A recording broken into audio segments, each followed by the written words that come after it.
y bienvenidos. Hoy vamos a meternos de lleno en un tema que, bueno, seguro que nos suena a todos, los grandes proyectos. Ya sea una nueva línea de metro, un aeropuerto o incluso el lanzamiento de un producto en una empresa. ¿Por qué parece casi una ley universal que siempre, o casi siempre, acaban costando mucho más y tardando mucho más de lo que se prometió? Es la pregunta del millón, la verdad. Para explorarlo, tenemos sobre la mesa un texto fascinante de Bent Flyvbjerg. Es un comentario a un artículo muy famoso de la Harvard Business Review. El artículo original, para situarnos, culpaba de todo a un sesgo psicológico, a lo que los premios Nobel Kahneman y Tversky llamaron la falacia de la planificación. Exacto. La idea de que somos optimistas por naturaleza, vamos. Que tendemos a pensar que todo va a ir mejor de lo que realmente va. Eso es. Pero lo que hace Flyvbjerg es tirar una piedra al estanque. Él plantea una pregunta mucho más incómoda. ¿Y si no es solo optimismo? ¿Y si hay algo más? Deliberado. Esa es la clave. Hoy vamos a analizar a fondo su argumento, que cambia por completo el diagnóstico del problema y, claro, la solución. La misión es entender si esos números inflados son un error de cálculo o una estrategia calculada. Pues vamos al lío. Flyvbjerg, y hay que decirlo, no niega que el optimismo exista. Reconoce el trabajo de Kahneman, que es importantísimo. Claro, no lo desacredita. Para nada. Pero dice que se les escapa la pieza clave del puzzle, la manipulación consciente de las previsiones para que un proyecto reciba luz verde. Le pone un nombre que es, bueno, pura dinamita. El factor Maquiavelo. Es un nombre muy potente, ¿eh? Casi de thriller político. Y sinceramente, mi primera reacción es de escepticismo. ¿Así? Sí. Acusar de engaño deliberado es muy grave. Suena un poco a conspiración, a gente en una sala oscura cocinando los números. Me pregunto si la realidad no es más gris, más humana si quieres. ¿A qué te refieres con más gris? Pues me refiero a que quizá no es una mentira directa, en plan, sé que esto es falso y te lo digo igual. Pienso en la presión que debe tener una directora de proyecto o un político. Tienes a tu jefe, al alcalde, a la opinión pública, todos esperando que saques adelante ese proyecto. Claro, la presión es enorme. Exacto.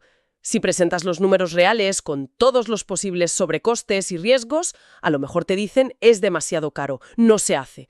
Y ahí se acaba tu carrera, tu proyecto, todo. ¿No es posible que esa presión te lleve a un autoengaño? ¿A convencerte a ti mismo? Eso es. A convencerte de que no, seguro que podemos hacerlo más barato, seguro que esos riesgos no se van a materializar.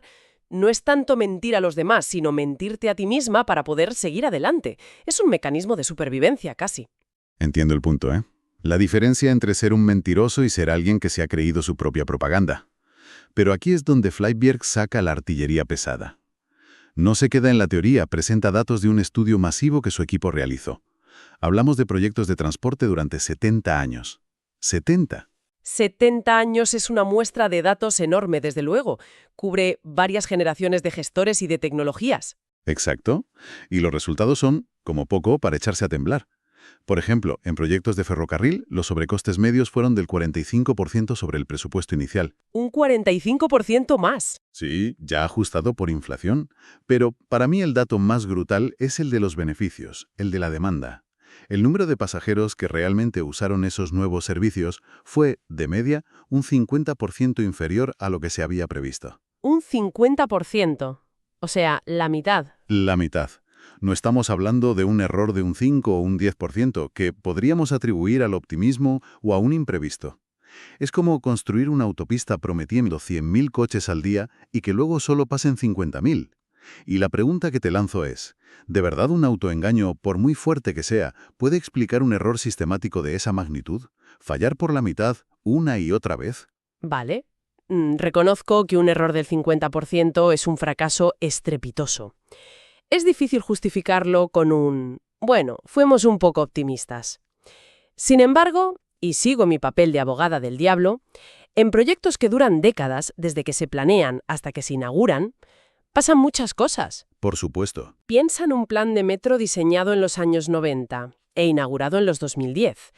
Por el medio has tenido una crisis financiera global, la aparición de Uber y Cabify, y más recientemente una pandemia que ha normalizado el teletrabajo. Todo eso te destroza cualquier previsión de movilidad.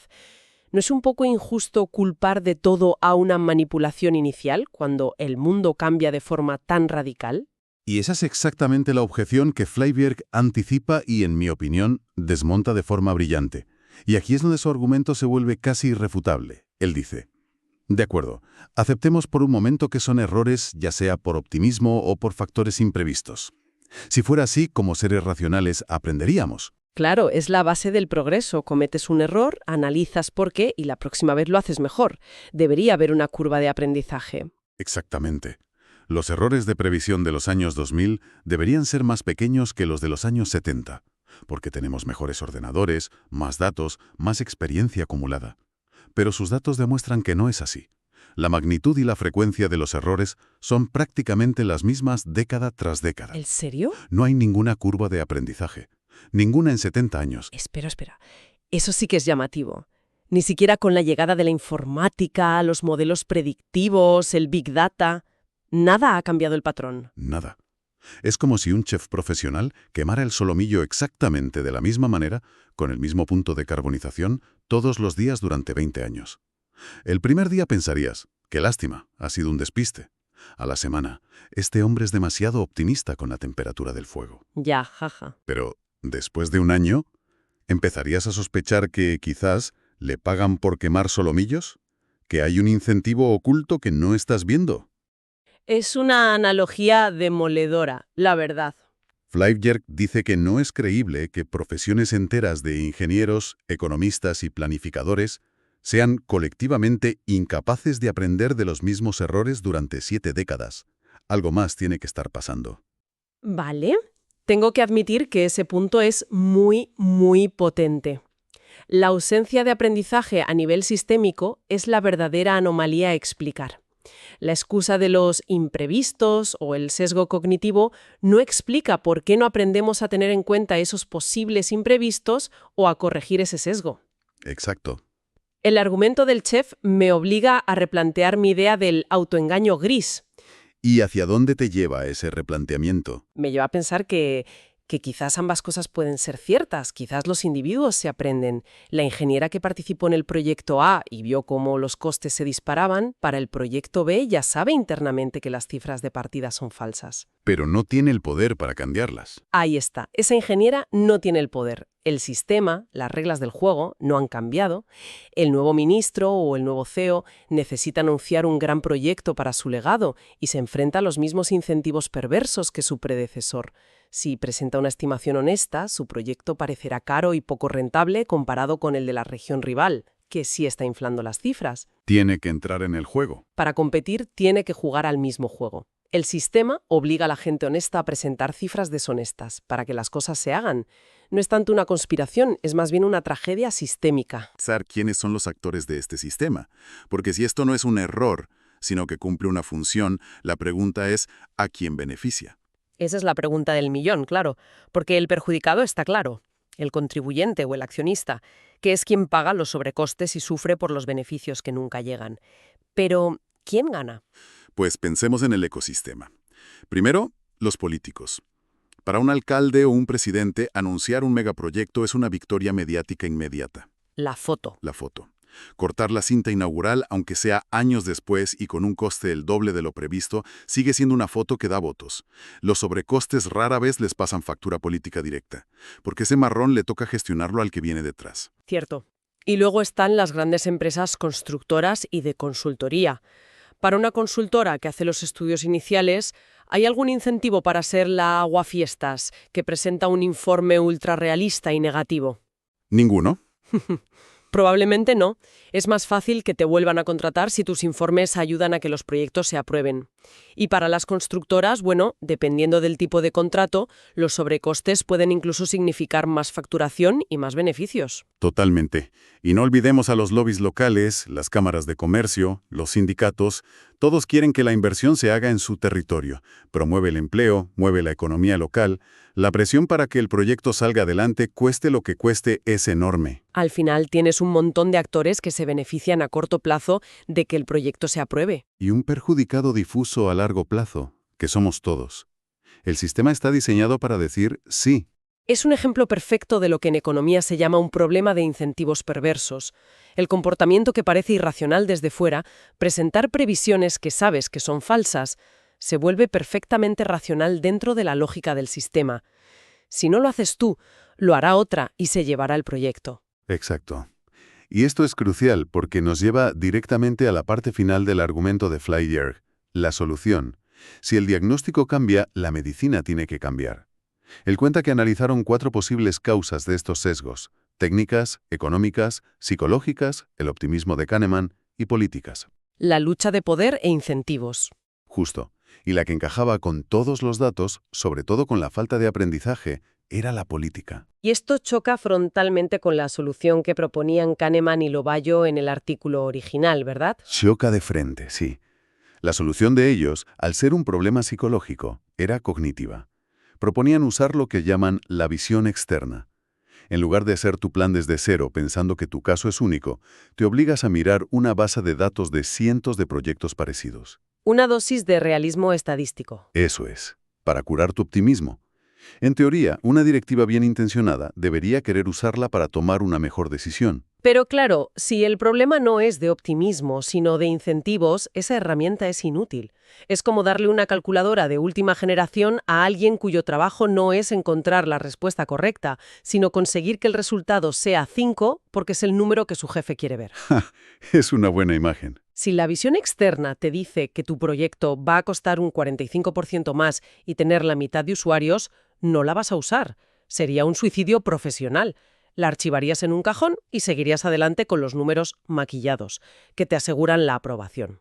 Has vuelto a dar en el clavo. Flybjerg básicamente argumenta que estamos intentando curar una enfermedad del sistema, un cáncer en la estructura de poder con una tirita psicológica. Le estamos diciendo al directivo, piensa mejor, cuando el problema es que el sistema le recompensa por pensar de una manera estratégicamente errónea. Entonces, ¿cuál sería la cura real según esta visión? Si no son herramientas cognitivas, ¿qué es? Pues la cura es mucho más complicada y mucho menos cómoda. Implica cambiar las reglas del juego. Habla de cosas como aumentar radicalmente la transparencia, publicar no solo las previsiones iniciales, sino también los sobrecostes finales, y quién fue el responsable de aquella previsión. Crear sistemas de rendición de cuentas. Justo. Que haya consecuencias profesionales reales para quien presenta previsiones que se demuestran sistemáticamente falsas. O sea, cambiar las estructuras de gobernanza. Por ejemplo, que una parte del bonus de los directivos esté ligada no a que el proyecto se apruebe, Exacto. sino a que se cumpla el presupuesto y la previsión de demanda 5 años después de la inauguración. Eso sí que alinearía los incentivos. Eso es. Se trata de alinear los intereses de quienes proponen los proyectos con los de quienes los pagan. Y eso, claro, es mucho más difícil que organizar un seminario sobre sesgos cognitivos. Implica una lucha de poder. La gente que se beneficia del sistema actual se resistirá con uñas y dientes. Claro, la solución de Kahneman es atractiva porque es apolítica. Seamos todos más listos. La de Flybjerg es incómoda porque es profundamente política. Cambiemos quién tiene el poder y cómo responde por él. Ahí está. Es una conclusión muy potente. Desde luego, porque nos saca del laboratorio de psicología y nos mete de lleno en el barro de la política y la economía del mundo real. Y explica por qué, a pesar de tener más datos y mejor tecnología que nunca, seguimos tropezando con la misma piedra. No es una piedra, es un muro de incentivos que nos interesa mantener. Pues si te parece, hagamos un breve repaso de todo lo que hemos puesto sobre la mesa. Partimos de una explicación que parecía lógica para el fracaso de los grandes proyectos. Somos demasiado optimistas. La falacia de la planificación. Pero hemos visto que esta idea se queda corta. La alternativa que plantea Flybjerg, el factor Maquiavelo, sugiere que, más que optimismo, a menudo hay un engaño estratégico, una manipulación de cifras forzada por un sistema de incentivos perversos. Y la prueba del algodón, el dato clave que apoya esta segunda visión, es la increíble persistencia de los mismos errores garrafales durante más de 70 años. Algo que no se explica si de verdad estuviéramos intentando aprender y mejorar. Exacto. Lo que nos lleva a una conclusión final muy diferente.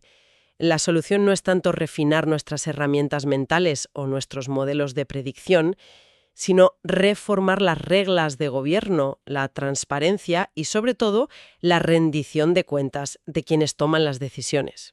Y esto nos deja con una reflexión final que yo creo podemos aplicar a muchos ámbitos. La próxima vez que alguien nos presente un plan muy ambicioso, con unas cifras muy optimistas, un político, nuestro jefe o incluso nosotros mismos al planear una reforma, la pregunta que nos deja este análisis no es solo ¿estamos siendo demasiado optimistas? La pregunta, que es mucho más incisiva, es ¿qué incentivos hay en juego aquí? ¿Quién se beneficia si estas cifras optimistas consiguen la luz verde, independientemente de si luego se cumplen? Uf, sí. Y lo más importante, ¿quién acabará pagando la cuenta si todo sale mal? Pensar en eso puede cambiar radicalmente nuestra forma de evaluar las promesas. Una reflexión muy poderosa. Gracias por habernos acompañado en este análisis a fondo. Gracias a ti. Hasta la próxima.